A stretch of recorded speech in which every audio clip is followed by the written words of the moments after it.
Perfecto, entonces continuamos con nuestra serie Vida Eterna, que consiste básicamente en conocer a Dios, que es la travesía del cristiano. Cada uno de nosotros tenemos este camino que comenzamos en esta vida hasta la eternidad de conocer a nuestro amado y buen Dios.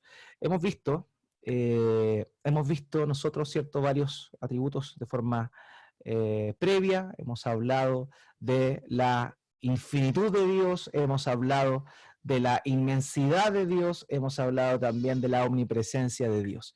Pero hoy vamos a estar hablando de otro atributo que quizá para ustedes por nombre no es tan común, quizás no es tan familiar, y se llama la aceidad de Dios. La aceidad de Dios. ¿Qué significa la aceidad de Dios? Básicamente lo que notamos en el subtítulo. Dios es independiente. Y esa es la idea de lo que vamos a estar desarrollando esta noche. Como David decía en su oración, en medida que vayamos estudiando, revisando estos pasajes y meditando en ellos, nuestra percepción de nuestro amado Dios va a cambiar, sin duda alguna. No podríamos llegar a ser iguales nosotros si es que deliberadamente escuchamos esto, vemos esto y meditamos en ello sin que haya una disposición a ser impactados y asombrados con la persona de nuestro Dios.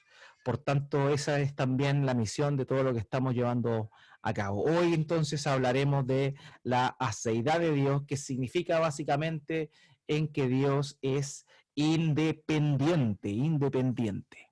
¿De qué hablaremos entonces? Hablaremos de algunas definiciones de aceidad, ¿cierto? Vamos a estar mostrando qué significa esta palabra primeramente y también vamos a ver las implicaciones que conlleva el hecho de que Dios sea independiente o que tenga aceidad. También vamos a estar revisando algunas definiciones o expresiones que muchos hermanos a lo largo de la historia de la iglesia dijeron con respecto a este maravilloso atributo de Dios, esta perfección de Dios que es la aceidad. Y finalmente vamos a ver aplicaciones de la aceidad para nuestra vida. O sea, de qué forma es que el conocimiento de la aceidad de Dios va a transformar de alguna manera u otra nuestra percepción de Dios y cómo nos vamos a relacionar con Dios. Y eso es lo que vamos a estar hablando básicamente en esta oportunidad. Comencemos entonces con una breve definición de aceidad. El término aceidad proviene del latín aceitatis, que significa autosuficiencia de vida. Es decir, etimológicamente hablando, que Dios tenga aceidad implica que Él es autosuficiente para existir. O sea, Dios es y Dios no necesita de nada ni de nadie para ser. Por eso es que también este atributo de Dios, excelencia o perfección, se conoce como independencia. Cuando alguien es independiente, significa evidentemente que no depende de nada ni de nadie. Eso es lo que es nuestro Dios por definición. Su esencia más profunda es ser independiente. Él es grande en aceidad. Nadie tiene la aceidad que posee Dios. Y esa aceidad, esa independencia, trasciende a muchas áreas de su ser. Y vamos a estar revisando también aquello en un momento.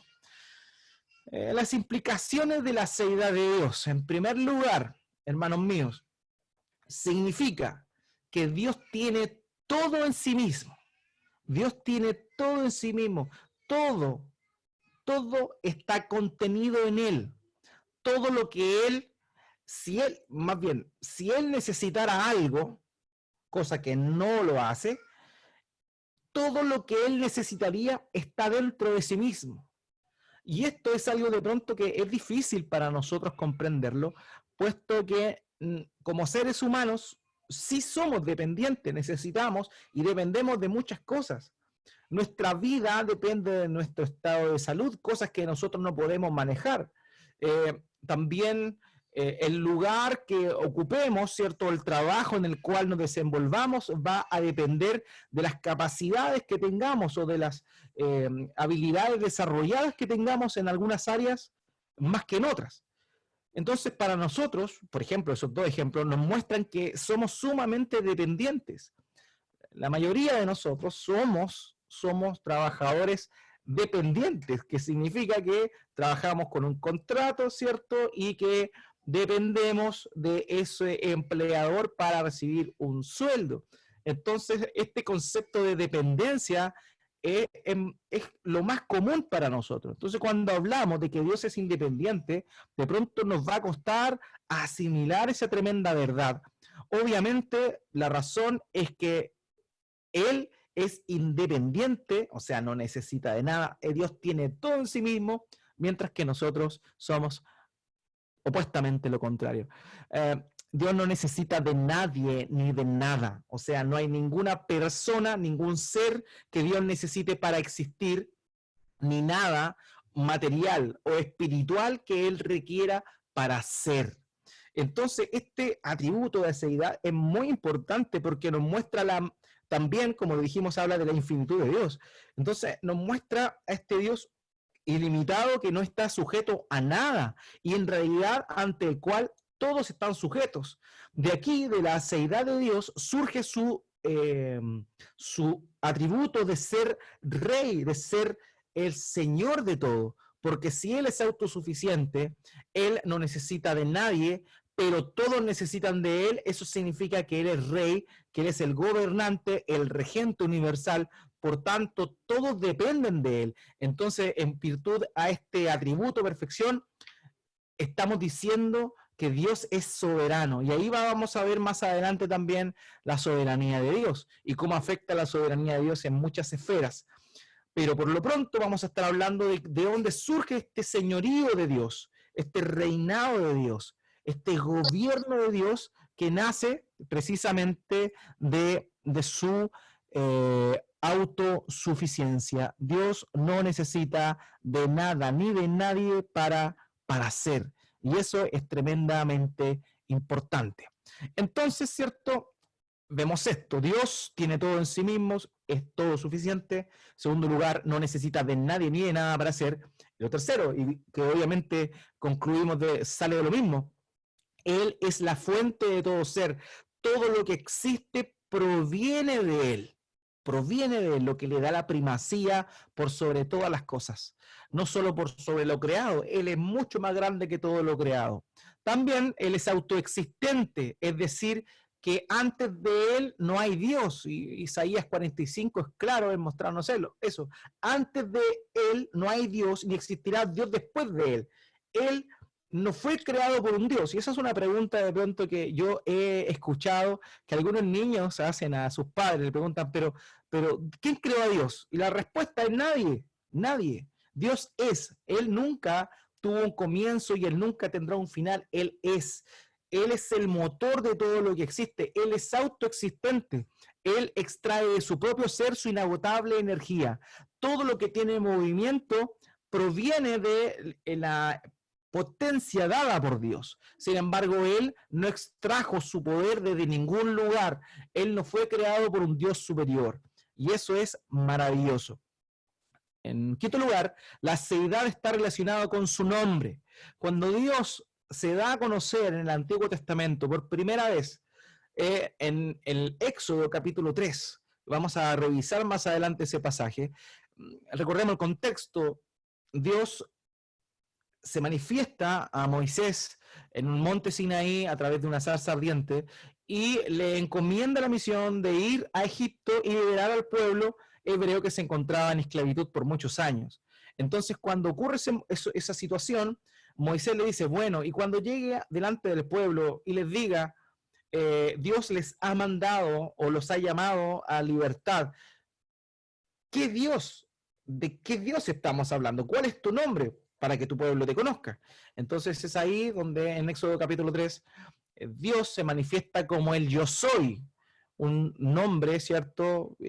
Conocido también como el tetragramatón, que en nuestras Biblias habitualmente, la Reina Valera del año 60, aparece escrito como Jehová, otros lo traducen como Yahvé o Yahweh, otros le dicen Señor, aparece el nombre de Señor, que básicamente significa yo soy. yo soy.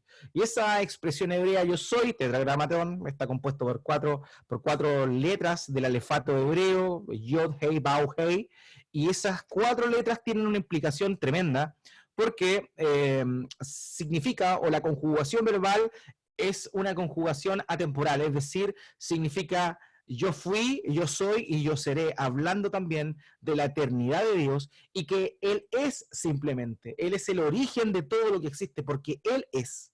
Entonces, cuando Dios se revela por su nombre, ahí en Éxodo capítulo 3, versículo 14 en adelante, encontramos nosotros cómo es que Él manifiesta su aceidad. Lo otro es que Dios no tiene causa. Ya nosotros conocemos las leyes de la física, de causa y efecto, o sea, todo lo que existe es porque tuvo un origen, tuvo una causa, y la verdad es que Dios no tuvo una causa, Él es, ya, Él es, Él nunca llegó a existir, Él es, y ese es trasciende la eternidad pasada, nuestra línea cronológica que está totalmente ajena a Él y también la eternidad futura. Por tanto, ¿qué significa eso? Que todo, si Él es la causa de todo, todo proviene de Él, también eso implica que todo lo que le damos a Dios, y esto ya va en el plano de lo personal, de los seres humanos, todo, hermanos míos, lo que nosotros le damos a Dios proviene de Él. Y eso es tremendo porque nos muestra y también nos cambia la concepción que tenemos con respecto a Dios. Muchas veces nosotros confundimos a nuestro Dios con la visión animista, como lo veíamos en el estudio de Cosmovisión, donde existen dioses inferiores que necesitan devoción, necesitan sacrificios. En la cultura helénica, ¿cierto? En la mitología griega, los dioses necesitaban sacrificios de los hombres para sentirse bien y de esa forma dar dones y bienaventuranzas a los hombres. Nuestro Dios es totalmente distinto a esos dioses falsos. Nuestro Dios no necesita que le den. ¿Por qué? Porque Él lo tiene todo en sí y por otro lado, de Él da todo lo que nosotros le podemos dar. Y eso es tremendo y lo vemos en muchas ocasiones.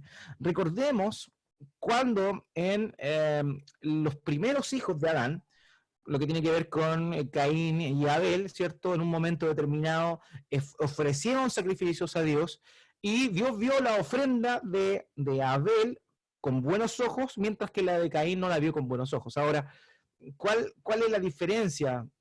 Hay mucha interpretación al respecto, pero de una manera bien somera, ¿qué podemos ver nosotros? Vemos, de alguna forma, que lo que hizo Caín fue dar el esfuerzo, porque él cultivó la tierra, ¿cierto? La trabajó, y lo que él trabajó cosechando le dio a Dios. Mientras que la gracia de Abel fue tomar un carnerito, ¿cierto? Un corderito, y sacrificarlo a Dios. ¿Quién creó ese cordero? Dios.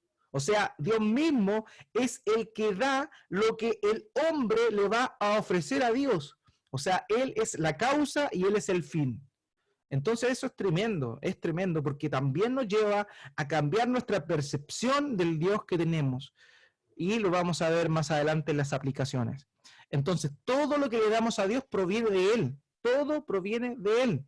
Todo proviene de Él. Ahora bien, otro punto importante con respecto a la aceidad de Dios o independencia de Dios es que nuestra obediencia no le añade a su gloria esencial, y eso es lo primero, o sea, nuestra obediencia no le añade a su gloria esencial. Dios no es más glorificado o Dios no es más Dios porque nosotros le adoremos, porque nosotros obedezcamos.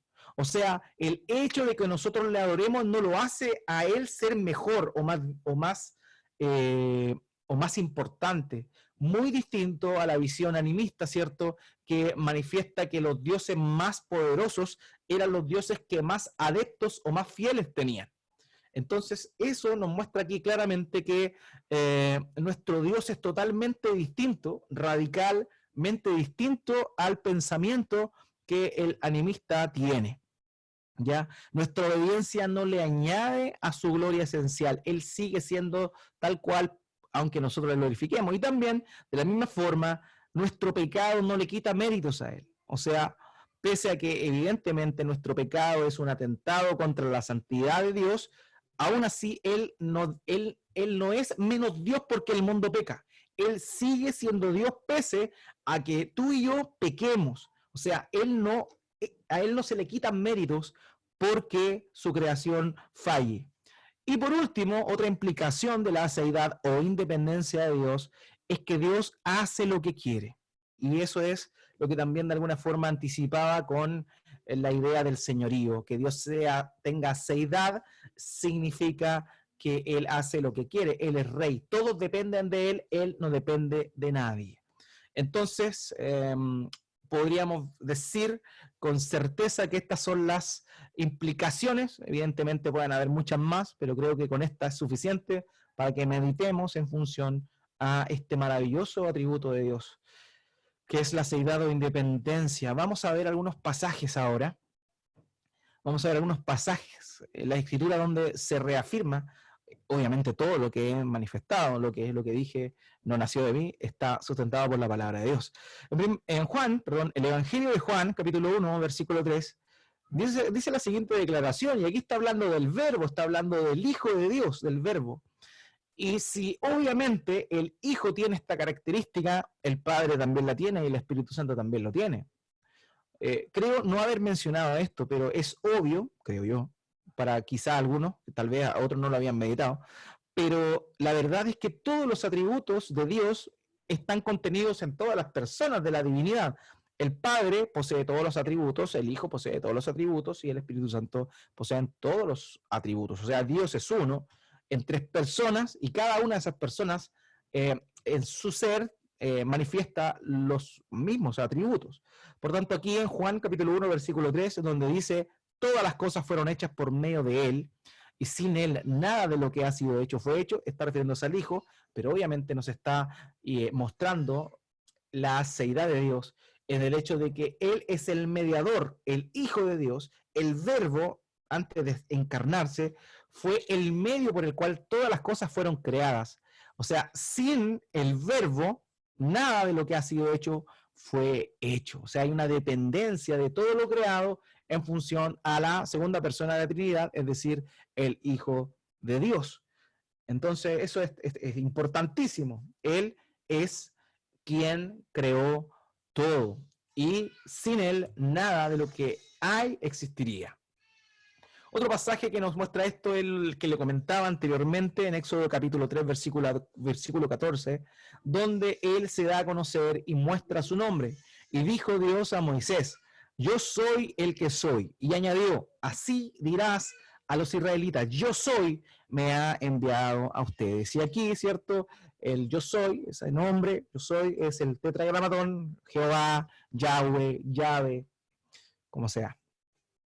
Entonces, ese nombre implica su esencia, Él es, ¿ya? Él es.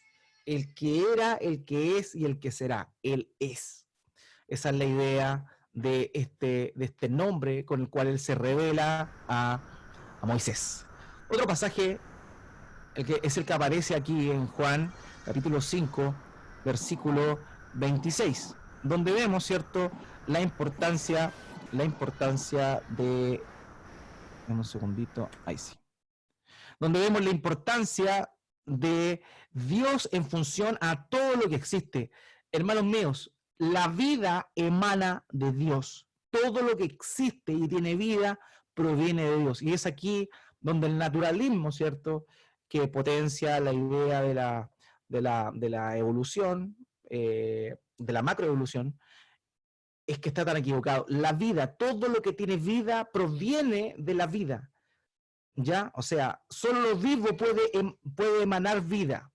Y la palabra de Dios dice en Juan capítulo 5, versículo 26, lo siguiente, porque como el Padre tiene vida en él mismo, así también le dio al Hijo el tener vida en él mismo. O sea, tanto el Padre como el Hijo tienen vida en sí mismo, toda la vida, tanto animal como humana, proviene de Dios. Todo lo orgánico proviene de Dios. Es Dios quien le ha dado vida a todo lo que tiene vida. Valga la redundancia. También vemos aquí en Salmo 24, del verso 1 al verso 2, esta idea del señorío que obviamente tiene Dios por el hecho de ser independiente y que todos dependan de Él. Del Señor en la tierra y todo lo que hay en ella, el mundo y los que en él habitan, porque Él la fundó sobre los mares y la asentó sobre los ríos. Entonces nosotros vemos acá cómo es que Dios en su aceidad, en su independencia, genera una dependencia ante Él de todo lo que existe. O sea, todo lo creado depende de aquel que es independiente. Del Señor es todo lo que hay. Del Señor en la tierra y su plenitud. Todo, hermano mío. Por esa razón, ¿qué le vamos a dar nosotros a Dios si todo es de Él? Si todo es de Él. Vemos también otros pasajes, como por ejemplo el Salmo 50, desde el verso 7 al 13. Note lo que dice acá el salmista: oye, pueblo mío, y hablaré, Israel. Yo testificaré contra ti. Yo soy tu Dios, yo soy Dios, tu Dios. No te reprendo por tus sacrificios, ni por tus holocaustos que están continuamente delante de mí. No tomaré novillo de tu casa, ni machos cabríos de tus corrales, porque mío es todo animal del bosque y el ganado sobre 1000 colinas. Conozco a todas las aves de los montes, y mío es todo lo que en el campo se mueve. Si yo tuviera hambre, no te lo diría a ti, porque mío es el mundo y todo lo que en él hay. ¿Acaso he de comer carne de toros o beber sangre de machos cabríos? ¿Se da cuenta, hermano mío, cómo aquí se muestra este atributo maravilloso de la aceidad de Dios, de la independencia? Él no necesita de nadie, Él no necesita de nada, Él no necesita ni de ti, ni de mí, de ninguna persona. Él, por el hecho de crearnos a nosotros, no es más Dios. Él no creó al ser humano porque se sentía solo y quiso crear a alguien que lo acompañara. No, Él no necesita de nadie. Por tanto, es tremendo ver esto y ver el amor que Dios tiene con nosotros, por nosotros. O sea, si Él no necesita de nosotros, pero aún así nos da de su amor inagotable, infinito e inmenso, obviamente nos muestra el tipo de Dios que tenemos, y eso es tremendamente maravilloso. Por eso, cada vez que nos encontremos con alguna perfección de Dios, alguna excelencia de Él, la idea es que nuestro corazón se encienda. Recordemos, ese es el propósito de estos estudios, no tan solo que nuestras mentes se llenen, sino que nuestros corazones ardan, porque si nuestros corazones no arden por conocer a Dios, la verdad es que no sé por qué van a arder. Y si no arden por Dios, vamos a arder en el lago de fuego y azufre, así que tranquilo nomás. Job capítulo 35, versículos 6 al 7. Y esto es tremendo, y aquí es donde lo mencionábamos hace un rato atrás. Dios no es más Dios porque nosotros le obedezcamos, ni es menos Dios porque nosotros pequemos. Él sigue siendo Dios y Él es, en ese sentido, y es otro atributo que vamos a ver más adelante, es inmutable. O sea, Él no cambia por alguna externalidad. Dios se mete, Dios se relaciona con la creación y Él modifica las cosas, pero no es al revés. No hay nada creado que pueda alterar a Dios, que pueda sacarlo de sus pensamientos o de su voluntad o cambiar de opinión. ¿Por qué? Porque Él no depende del ser humano, el ser humano depende de Él. Por eso aquí en Job capítulo 35, versículo 6 al 7 dice: si has pecado, ¿qué logras tú contra Él? Y si tus transgresiones son muchas, ¿qué le haces? Si eres justo, ¿qué le das o qué recibe Él de tu mano? O sea, aquí está de alguna forma diciendo, si tú haces algo bueno, Dios no es más Dios, ¿cierto? Parafraseando un poco la idea de lo mostrado en esta oportunidad. Entonces, hermanos míos, nuestro Dios es tremendo, tremendamente grande, inmenso en aceidad. Él es independiente, no necesita de nada ni de nadie. Romanos capítulo 11, versículo 35. ¿O quién le ha dado a Él primero para que se le tenga que recompensar? ¿Quién de nosotros le ha dado algo a Dios para que Dios esté en deuda con nosotros? Nadie, nadie, nadie. ¿Por qué? Porque todo el mundo es deudor de Él, pero Él no le debe nada a nadie. Sin embargo, la Biblia dice que Él no es deudor de nadie y que Él es galardonador de los que le buscan. Entonces ahí vemos cómo es que Dios, no necesitando de nosotros, no requiriendo nada de nosotros, nos da. Y en eso consiste el amor, no en que nosotros le hayamos amado a Dios, sino que Él nos amó primero. Y ahí van convergiendo estas perfecciones de Dios y vamos conociendo de mejor manera el carácter, el amor y la persona de nuestro amado y buen Dios. Salmo capítulo 102, versículo 25 al 27. Aquí también se habla de la aceidad. Él no necesita de nada ni de nadie. Todo depende de Él. Desde la antigüedad tú fundaste la tierra y los cielos son la obra de tus manos. Ellos perecerán, pero tú permaneces. Todos ellos son como una vestidura, se desgastarán.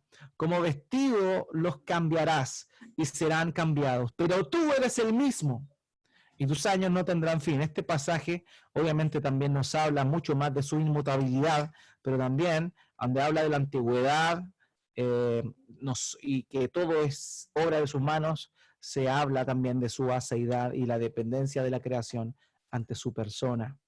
Isaías capítulo 40, versículos 28 al 31. ¿Acaso no lo sabes? ¿Es que no lo has oído?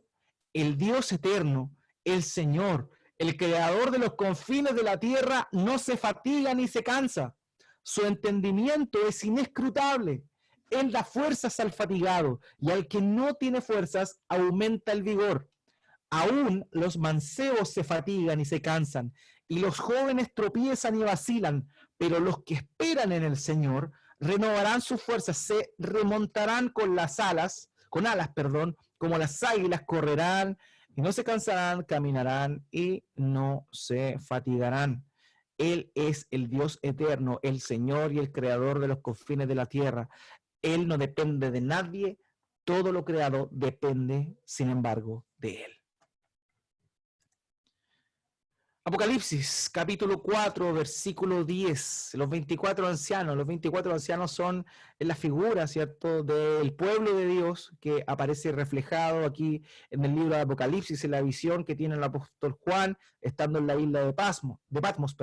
Entonces, dice lo siguiente, esta es la visión, esto es lo que ve él. Los 24 ancianos, que eran personas evidentemente que estaban con coronas ahí, dice, delante de aquel que está sentado en el trono y adoran a aquel que vive por los siglos de los siglos y echan sus coronas delante del trono diciendo, y ahí aparece un cántico en el versículo 11.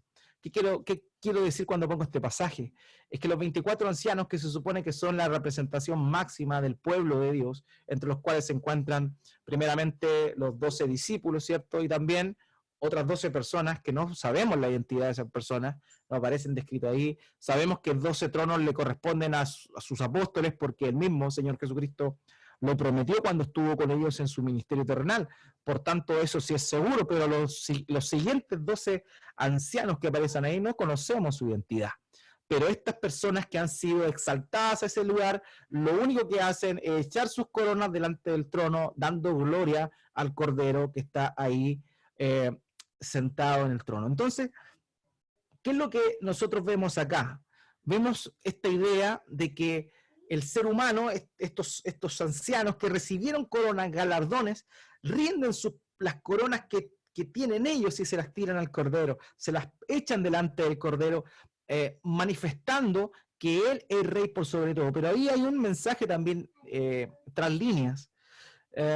Ellos recibieron esas coronas y esas mismas coronas que recibieron las están echando delante de los pies del Cordero como alabanza hacia Él. O sea, aquí se muestra nuevamente la idea de que lo que nosotros le damos a Dios es lo que Él mismo nos ha provisto. Y es lo que nosotros también aplicamos en todo sentido en la mayordomía. En la mayordomía, nosotros adoramos a Dios con nuestro tiempo porque Él es quien nos da la vida y nos da tiempo para servirle. Nosotros servimos a Dios con nuestros recursos financieros. ¿Por qué razón? Porque Él es quien nos da la vida, nos da la salud, nos da la inteligencia, la sabiduría para trabajar y generar recursos. Él multiplica nuestro trabajo y por esa razón es que de lo que recibimos de su mano, como dice Malaquías, le damos. O sea, Él mismo provee lo que vamos a darle a Él. Y es ahí donde se manifiesta su completa seidad, independencia, de nosotros. Él no depende de nosotros, que nosotros creemos algo para darle, no, Él tiene todo, ¿ok? Muy bien. Ahora vamos a comenzar a ver algunas definiciones, como les comenté, ya habiendo visto el sostén bíblico, vamos a estar también revisando cómo es que en la historia de la iglesia varios hermanos han comprendido y han enunciado, evidentemente en función a las escrituras, lo que significa la aseidad o independencia de Dios. Vamos a comenzar por la Confesión de Fe de Westminster. Esta es una confesión de fe, ¿cierto?, que fue confinada, realizada en el año 1646-47, donde en la abadía de Westminster, que aparece en la foto que ustedes ven ahí a su costado, se reunieron varios pastores y maestros de la Biblia en ese tiempo para a realizar una confesión de fe de la iglesia ahí en Inglaterra. Y dice lo siguiente, dice, Dios tiene toda la vida, gloria, bondad, bendición en sí mismo y por sí mismo. Y está solo en sí mismo y para sí mismo todo lo suficiente, no necesitando de ninguna criatura que haya hecho, ni derivando ninguna gloria de ellos, sino solo manifestando su propia gloria en, por, para y sobre ellos. Él es la única fuente de todo ser, de quien por medio de quién y para quién son todas las cosas. Esa es una hermosa definición, bastante completa por lo demás, de las implicancias que tiene la aseidad de nuestro Dios. También, otra definición de Joel Vicky, es la siguiente. ¿Qué significa aseidad? El ser de Dios es absolutamente independiente de todas las demás cosas. Él es autoexistente. Esa es otra idea, ¿cierto?, que nace del término aseidad o independencia. Francis Turretin también señaló lo siguiente: es necesario y existente de sí mismo, independiente de cualquier otro, autoexistente, que proviene del griego autón, y aquí Francis Turretin señala Éxodo capítulo 3, versículo 14, yo soy el que soy. O sea, él es autoexistente, independiente, es un ser necesario, o sea, se necesita a sí mismo y existe por sí mismo. Eso es básicamente lo que Francis Turretin quiso manifestar en este lugar. John Preston, un sacerdote anglicano, puritano también, señaló lo siguiente: aseidad significa que Dios no tiene causa, no la necesita y es toda la primera causa de todo. Dios es primera causa de todo.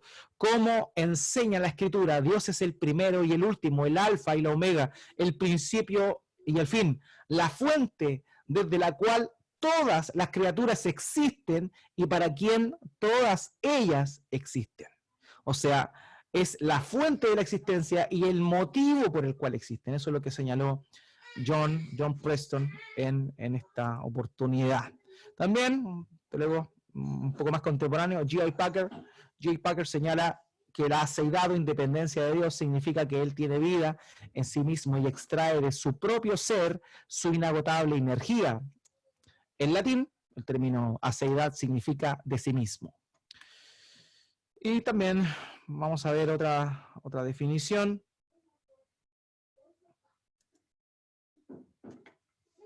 De Tomás de Aquino, el padre de la escolástica, quien señaló esta expresión tan sencilla. Él es la causa primera sin ser creado. O sea, Él es la causa de todo sin Él haber sido creado. Y un pastor, luego también, que hace poco dejó este mundo y está en la presencia del Señor, R.C. Sproul, señaló lo siguiente: la principal diferencia entre Dios y todos los otros seres está en el hecho de que las criaturas son derivadas, condicionadas y dependientes. Sin embargo, Dios no es dependiente. Dios tiene el poder de ser en sí. No lo obtiene de nadie más. De nadie más. Entonces, hermanos míos, ya teniendo este arsenal de versículos y también de cómo algunos hermanos lo entendieron, este maravilloso atributo de Dios, tenemos que llegar a las siguientes aplicaciones con respecto a este atributo, ¿cierto?, de la aseidad o independencia de Dios. En primer lugar, hermanos, sabe que Dios no nos necesita. Dios no nos necesita. Dios no necesita a nadie. Dios no me necesita a mí. Dios no te necesita a ti. Y eso es tremendo. Eso es tremendo. El hecho de que Dios no nos necesite nos hace terriblemente impotentes a lo que nosotros creemos muchas veces. Muchas veces pensamos que Dios se deleita en nosotros y ciertamente lo hace a través de Cristo. Sin embargo, Dios no nos necesita. Si Él quisiera, todo lo hace Él, porque Él es independiente.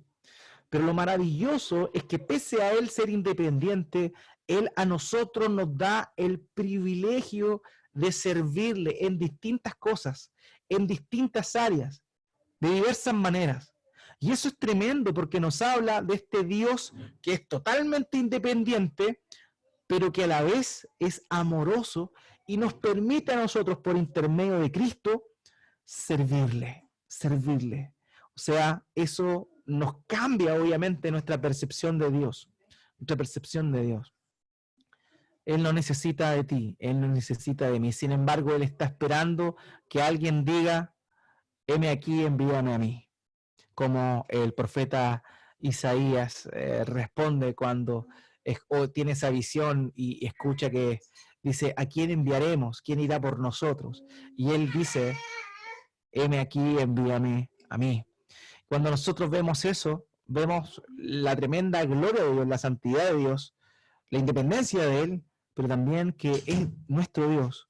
Nos da privilegios a nosotros de poder servirle, pese a que Él no nos necesita. Hermanos, quienes son más bendecidos cuando servimos a Dios somos nosotros mismos.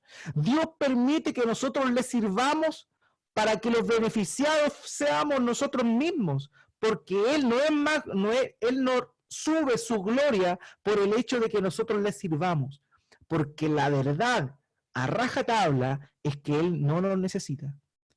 Él bien podría hacer lo que sea sin nuestra mediación.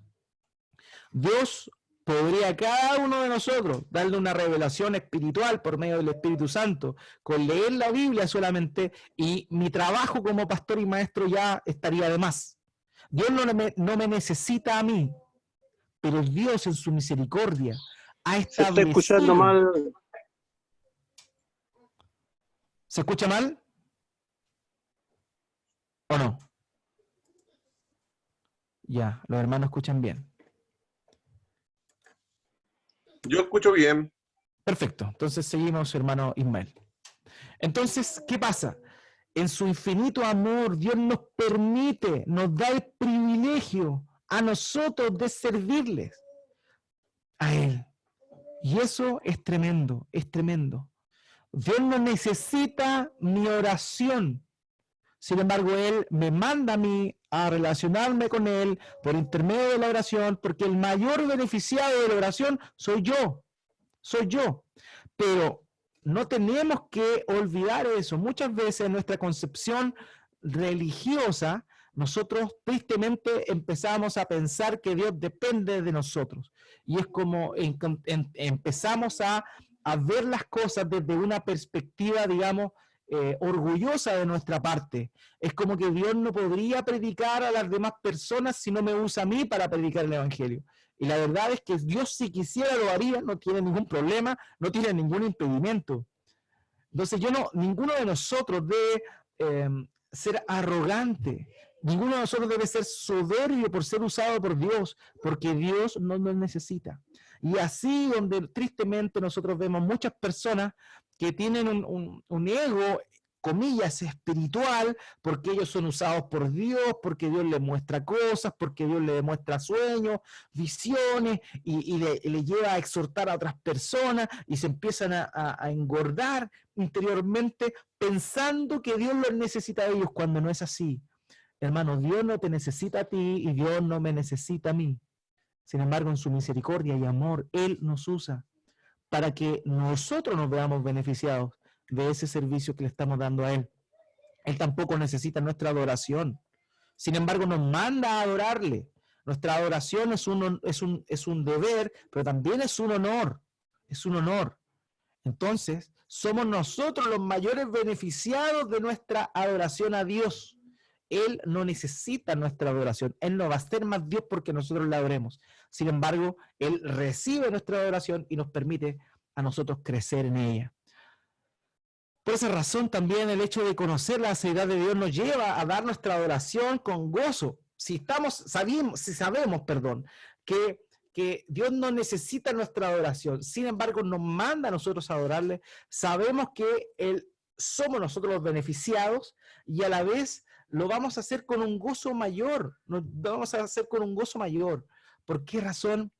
Porque estamos adorando al único, al incomparable, a quien no hay otro. Yo de pronto cuando veo o he oído a personas que están dentro del catolicismo romano y piden la intercesión de los santos y tienen sus santos favoritos.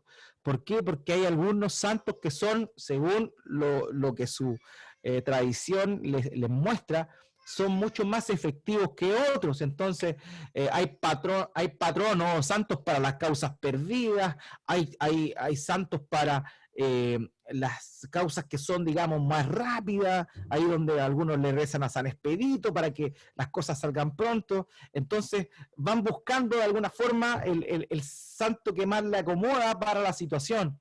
Hermanos míos, nosotros estamos, cuando oramos a Dios, cuando acudimos a Dios, estamos yendo directamente al más grande de todo, al más grande de todo. No hay otro Dios.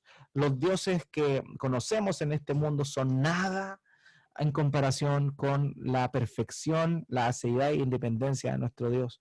Por tanto, es tremendo la libertad que tenemos para ir delante de Él a través de nuestro Señor Jesucristo y su obra en la cruz del Calvario. Por eso es tan importante y también nos llena de esperanza saber que nuestro Dios es independiente, que Él es grande en aceidad, que Él es la causa de todo y que todo está en sus manos, porque también de ahí, ¿cierto?, de esta aceidad deriva su providencia, deriva sus decretos. Por eso es tan importante este atributo.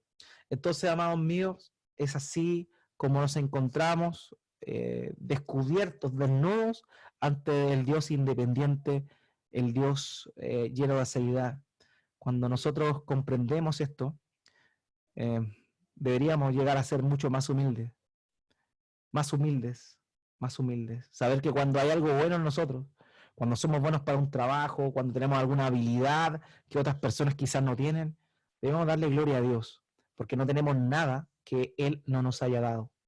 Cuando somos reconocidos quizá por nuestros empleadores, cuando somos reconocidos por nuestros compañeros como personas que tienen habilidades quizá distintas al resto, es porque tenemos y poseemos algo de la imagen de nuestro Dios. Por tanto, la gloria es para Él y no para nosotros.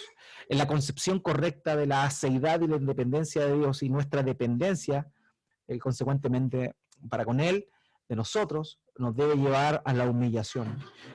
Dios es más grande de lo que pensamos. Entonces, alabanza, que Él es más grande de lo que imagino, es tan real. Él es mucho más grande de lo que pensamos y nosotros somos mucho más bajos, mucho más miserables de lo que creemos. Pero ahí es donde se manifiesta este Dios de toda gracia para con nosotros. Así que este atributo debe cambiar nuestra percepción de Dios, ver un Dios más grande y nuestra vida más miserable y dependiente de Él. Él no depende de nadie, nosotros sí dependemos de Él. Y eso, hermanos míos, era lo que tenía preparado para esta sesión. No sé si alguno de ustedes tiene alguna pregunta, bien, la puede hacer ahora, alguna acotación